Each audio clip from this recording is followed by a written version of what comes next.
Hello everyone, welcome to my channel. ఈరోజు మనం data entity ఎలా క్రియేట్ చేసుకోవాలో చూద్దాం. సో మనం ఫస్ట్ ఎంటిటీస్లోకి వెళ్ళి డేటా ఎంటిటీ క్రియేట్ చేసిన తర్వాత అసలు దాని యూజ్ ఏంటి అనేది నేను మీకు క్లియర్గా ఎక్స్ప్లెయిన్ చేస్తాను. ఓకేనా? సో ఫస్ట్ మనం ఏం చేద్దామంటే ఓపెన్ చేసుకుందాం. Project, file, open, project or solution. So rm_sample test open. Okay, first అయితే మన ప్రాజెక్ట్ ఓపెన్ చేసుకుందాం. దాని తర్వాత ఎలా క్రియేట్ చేసుకోవాలి ఏంటి చూద్దాం.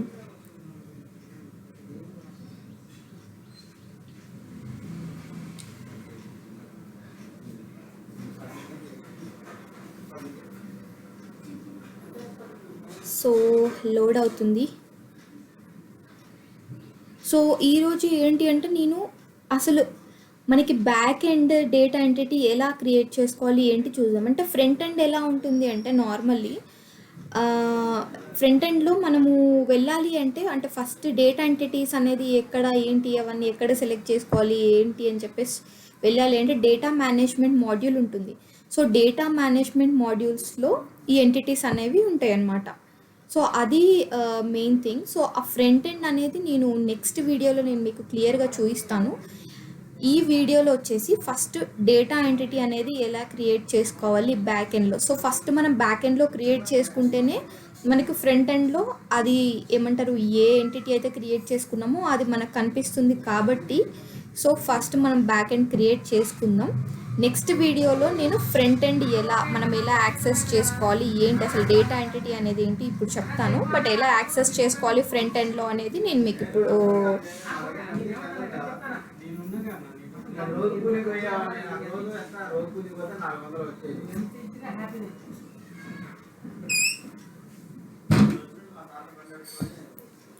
ఓకే. సో ఇప్పుడు ఏం చేయాలంటే వ్యూ సొల్యూషన్ ఎక్స్ప్లోరర్ ఓకే వచ్చేసింది. సో మనము ఆల్రెడీ ఎగ్జిస్టింగ్ టేబుల్స్లో కూడా మనము డేటా ఎంటిటీ అనేది క్రియేట్ చేసుకోవచ్చు ఈజీగా. సో బట్ మనం ఈరోజు ఏం చేద్దామంటే కొత్త టేబుల్ తీసుకొని క్రియేట్ చేద్దాం. ఓకే, ఫస్ట్ ఏం చేయాలి అంటే యాడ్ న్యూ ఐటమ్. సో మీకు ఆబ్వియస్లీ టేబుల్ అనేది ఎలా క్రియేట్ చేసుకోవాలో తెలుసు కాబట్టి నాట్ గోయింగ్ త్రూ అవంత దాని గురించి ఏం చెప్పట్లేదు. So data model table. Okay, ఇక్కడ మన టేబుల్ నేమ్ ఇవ్వాలి. సో బేసికల్లీ ఏంటి అంటే మనం ఇక్కడ నేను యాక్చువల్లీ ఈ డేటా ఎంటిటీ కన్నా ముందు మనము ఎలా నేమింగ్ అనేది ఇవ్వాలి అని చెప్పేసి నేను ఇప్పటివరకు చెప్పలేదు. అది మ్యాక్సిమం ఈ డేటా ఎంటిటీ ఫ్రంట్ ఎండ్ చూపించిన తర్వాత మనం నేమింగ్ అనేది ఎలా ఇవ్వాలి ఏంటి అది నేను మీకు క్లియర్గా పక్కా చూపిస్తాను. సో ఈ వీడియోస్ వల్ల నేను దాని గురించి కొంచెం మర్చిపోయాను. సో డెఫినెట్లీ నేను ఈ డేటా ఎంటిటీ క్రియేట్ చేసి బ్యాక్ ఎండ్ అంతతో ఫ్రంట్ ఎండ్కి ఇంకొక వీడియోని మీకు క్లియర్గా పెట్టిన తర్వాత నేను ఈ నేమింగ్ అనేది ఎలా ఇవ్వాలో నేను మీకు క్లియర్గా చెప్తాను. ఓకేనా? So name it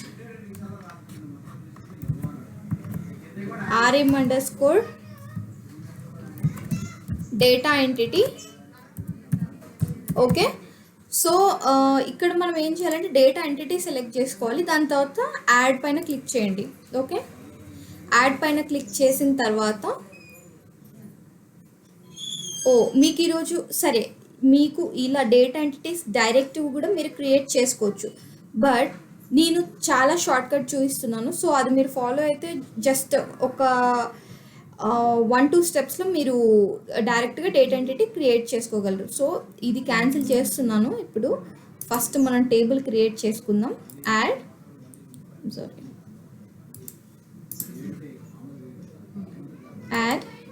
new item. Okay, so data model మనం ఇప్పుడు టేబుల్ క్రియేట్ చేసుకోవాలి కదా. rm_data entity. Okay, so add పైన క్లిక్ చేయండి. యాడ్ పైన క్లిక్ చేసిన తర్వాత యాజ్ యూజువల్లీ మీకు తెలుసు కదా టేబుల్ అనేది ఓపెన్ అవుతుంది. ఓకే, సో జస్ట్ ఒక 1 or 2 ఫీల్డ్స్ అయితే క్రియేట్ చేసుకుందాం. So fields, right click, new. So string ఇద్దాం. సో ఇక్కడ మీరు ఏదైనా ఫీల్డ్ యాడ్ చేసుకోవచ్చు. ఆల్ ద టైమ్ మనం ఎంప్లాయీ తీసుకుంటున్నాం కాబట్టి ఈసారి స్టూడెంట్ తీసుకుందాం. Student ID. ఇంకొక ఫీల్డ్ తీసుకుందాం. సో స్టూడెంట్ నేమ్ తీసుకుందాం. Student name. So one more thing, నేను ఇక్కడ ఏం చెప్పాలి అనుకుంటున్నా అంటే, నేను మ్యాక్సిమమ్ ఐడి తీసుకున్నప్పుడు స్ట్రింగ్ అనేది ఎందుకు తీసుకుంటున్నా అంటే, మనకి ఇక్కడ స్ట్రింగ్లో ఏంటి అంటే మనకి నెంబర్స్, ఇప్పుడు ఫర్ ఎగ్జాంపుల్ స్టూడెంట్ ఐడి వచ్చేసి S101, S102 ఇలా ఉన్నా కూడా యాక్సెప్ట్ చేస్తుంది. అంటే కాంబినేషన్ ఆఫ్ మనకి ఆల్ఫాబెట్స్ కానీ లెటర్స్ కానీ తీసుకున్నా కూడా మనకి యాక్సెప్ట్ చేస్తుంది. సో ఐడి అనేది అందుకు నేను ఎప్పుడు స్ట్రింగ్ తీసుకుంటాను. ఓకే, సో ఇప్పుడు మనం ఏం చేద్దామంటే ఫస్ట్ సేవ్ చేయండి. ఓకే, సేవ్ చేసిన తర్వాత జస్ట్ మనం నార్మల్లీ ఇండెక్స్ యాడ్ చేద్దాం. ఇండెక్స్ దేనికి యాడ్ చేస్తాం? డూప్లికేట్స్ అనేవి ఐడికే ఉండకూడదు కాబట్టి ఇండెక్స్ ఐడికి యాడ్ చేద్దాం. Okay, new index. Okay, so మనం దీన్ని student ID. Okay, just name it. దాని తర్వాత మనం స్టూడెంట్ ఐడి వచ్చి డ్రాగ్ అండ్ డ్రాప్ చేయండి ఇందులోకి. ఓకే, సో ఇక్కడ మనం ఒకసారి ప్రాపర్టీస్ మనం చెక్ చేసుకోవచ్చు. Like allow duplicates to no. So అప్పుడు డూప్లికేట్స్ అనేది అలో చేయదు. ఓకే, సో అలా పెట్టుకున్న తర్వాత మనం స్టూడెంట్ ఐడి పెట్టుకున్న తర్వాత మనం ఏం చేయాలి అంటే టేబుల్ ప్రాపర్టీస్కి వెళ్ళాలి. టేబుల్ ప్రాపర్టీస్కి వెళ్ళి ఇక్కడ మనం ఏం చేయాలి అంటే మనం స్టూడెంట్ ఐడి ఇచ్చాం కదా ఇండెక్స్, సో ఆ ఇండెక్స్ అనేది ఇవ్వండి. సో సేవ్ చేయండి. సో ఒకసారి సేవ్ చేసి బిల్డ్ చేయండి. ఓకే, సో ఆల్రెడీ మనము ఏంటి అంటే సింక్రొనైజేషన్ కూడా ట్రూ పెట్టాము ముందు వీడియోస్లో కదా. సో మేబీ సింక్రొనైజేషన్ కూడా అవుతుంది అనుకుంటా. So let see. ఒకవేళ సింక్రొనైజేషన్ కూడా అయితే కొంచెం బెటర్. లైక్ రెండు ఒకేసారి, లైక్ మనకేంటి బిల్డ్ ఒకటేసారి అవుతుంది, సింక్రొనైజేషన్ ఒకటేసారి అవుతుంది కాబట్టి సో బెటర్ అనమాట. సో యూ కెన్ చెక్ ఇక్కడ బిల్డ్. ఇక్కడ అంటే ఇక్కడ మనం బిల్డ్ సెలెక్ట్ చేసుకుంటే ఓన్లీ సపరేట్ బిల్డ్ చూపిస్తుంది అనమాట. సో ఇక్కడ బిల్డ్ డీటెయిల్స్. సో బిల్డ్ డీటెయిల్స్లో ఏంటి అంటే మనకు ఏదైనా ఎర్రర్ కానీ ఏమన్నా ఉన్నా కూడా మనకి ఇక్కడ క్లియర్గా కనిపిస్తుంది. సో ఇది డిఫరెన్స్. సో చూద్దాం, వెయిట్ చేద్దాం బిల్డ్ అయ్యేంత వరకు.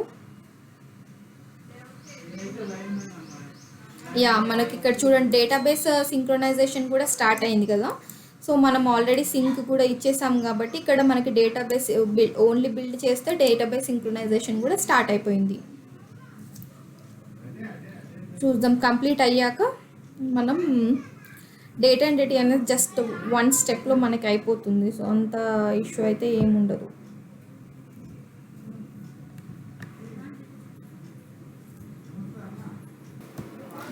ఓకే, బిల్డ్ అనేది అయిపోయింది. సో ఇప్పుడు మనం ఏం చేద్దామంటే ఇది క్లోజ్ చేసి జస్ట్ మనం టేబుల్ ఉంది కదా, టేబుల్ పైన రైట్ క్లిక్ చేశాక యాడింగ్స్ అని కనిపిస్తుంది కదా. సో ఏం లేదు, ఓన్లీ క్రియేట్ డేటా ఎంటిటీ అది క్లిక్ చేయండి. సో క్రియేట్ డేటా ఎంటిటీ అని క్లిక్ చేసిన తర్వాత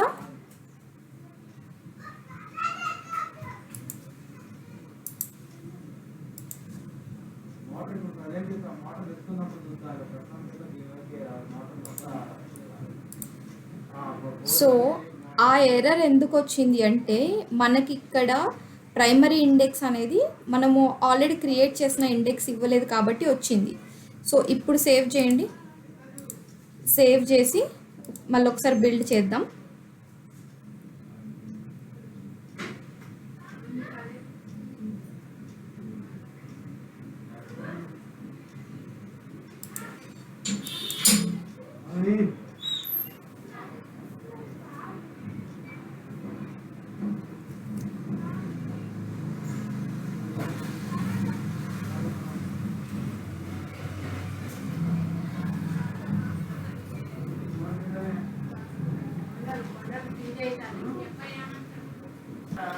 ఓకే, మనకి బిల్డ్ అనేది ఇక్కడ అయిపోయింది కదా. సో ఇప్పుడు చెక్ చేద్దాం.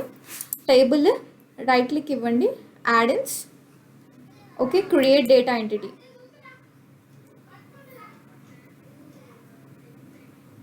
సో క్లిక్ చేసాం కదా. సో క్లిక్ చేసిన తర్వాత మనకి ఇక్కడ ఏమొచ్చింది, the data entity staging table and security artifacts were created and added to the project కదా. So click okay. దాని తర్వాత ఇప్పుడు మీరు సొల్యూషన్ ఎక్స్ప్లోరర్కి వెళ్ళండి. సో మనకి డైరెక్ట్ ఇక్కడ చూడండి సెక్యూరిటీ ప్రివిలేజెస్ అనేవి క్రియేట్ అయ్యాయి. ప్లస్ ఇంకా మనకి ఏం క్రియేట్ అయ్యాయి అంటే ఐ విల్ షో యూ. మనకి ఇంకా ఇవి కూడా క్రియేట్ అవుతాయి. ఏంటి, స్టేజింగ్ టేబుల్ కూడా క్రియేట్ అవుతుంది. So data entities, so data ఎంటిటీస్లో ఇది ఉంది. టేబుల్స్లో ఏముంది, స్టేజింగ్ టేబుల్ చూడండి. సో ఇప్పుడు నేను క్లియర్గా డేటా ఎంటిటీ అనేది ఏం చెప్తానంటే, అది mainly used for staging tables. మనం ఇలా క్రియేట్ చేయగానే, డేటా ఎంటిటీ క్రియేట్ చేయగానే స్టేజింగ్ టేబుల్స్ అనేవి క్రియేట్ అవుతాయి కదా. ఆ staging tables import and export సినారియోస్కి యూజ్ అవుతుంది అనమాట. అంటే ఒక ఇంటర్మీడియటరీ స్టోరేజ్ లాగా మనకి స్టేజింగ్ టేబుల్స్ అనేవి హెల్ప్ఫుల్ అవుతుంది. సో ఓన్లీ స్టేజింగ్ టేబుల్స్ అనేవి ఓన్లీ ఇంపోర్ట్ అండ్ ఎక్స్పోర్ట్కే కాదు, అండ్ మనకి ఇంటిగ్రేషన్ సినారియోస్లో కూడా. నేను ఇంటిగ్రేషన్ సినారియో అంత డీప్గా నేను ఇప్పుడు వెళ్ళాలని అనుకోవట్లేదు, ఎందుకంటే ఇది ఓన్లీ ఫర్ బిగినర్స్ కాబట్టి. ఇంటిగ్రేషన్ సినారియోస్ అంటే ఫర్ ఎగ్జాంపుల్ నేను జస్ట్ చాలా స్మాల్ కాన్సెప్ట్ చెప్తాను. ఇంటిగ్రేషన్ సినారియోస్ అంటే ఫర్ ఎగ్జాంపుల్ మీకు ఇప్పుడు డైనమిక్స్ 365 F&O ఉంది ఇది. సో మనం ఇంకొకటి సిఆర్ఎం ఉందనుకోండి, డైనమిక్స్ D365 సిఆర్ఎం. సో ఈ రెండింటికి మనం ఇంటర్లింక్ చేసుకోవాలి అంటే ఎంటిటీస్ కానీ ఏదైనా, సో మనము ఒక ఇంటిగ్రేషన్ అనేది యూస్ చేస్తాం. ఇంటిగ్రేషన్ టూల్స్ కానీ లైక్ యూస్ చేస్తాం అనమాట. సో ఆ ఇంటిగ్రేషన్ సినారియోస్లో కూడా ఈ స్టేజింగ్ టేబుల్స్ యూజ్ అవుతుందన్నమాట. సో ఇది అసలు నార్మల్లీ మనము క్రియేట్ చేయడం అంటే, ఫస్ట్ మనం డేటా ఎంటిటీ అంటే యాడింగ్స్కి వెళ్ళి డేటా ఎంటిటీ క్రియేట్ చేస్తాం కదా, అది ఓకే. బట్ మనం మెయిన్ డేటా ఎంటిటీ క్రియేట్ చేశాక స్టేజింగ్ టేబుల్స్ వస్తాయి కదా, అది మెయిన్ అనమాట. సో ఇది data entities topic. So next వీడియోలో అయితే ఫస్ట్ అసలు ఇది మరి ఫ్రంట్ ఎండ్లో ఎలా యాక్సెస్ చేసుకోవాలి అది ఒకటి చూద్దాం. దాని తర్వాత మనకి అసలు నేమింగ్ ఎలా ఇవ్వాలి అది యాక్చువల్లీ ముందు చెప్పాలి, బట్ ఏంటి అంటే కొన్ని ఈ టాపిక్స్ వల్ల నేను అది బ్యాక్ ఎండ్ అయిపోయింది. సో అది కూడా నేను మీకు వెంటనే ఎక్స్ప్లెయిన్ చేస్తాను. Okay, thank you.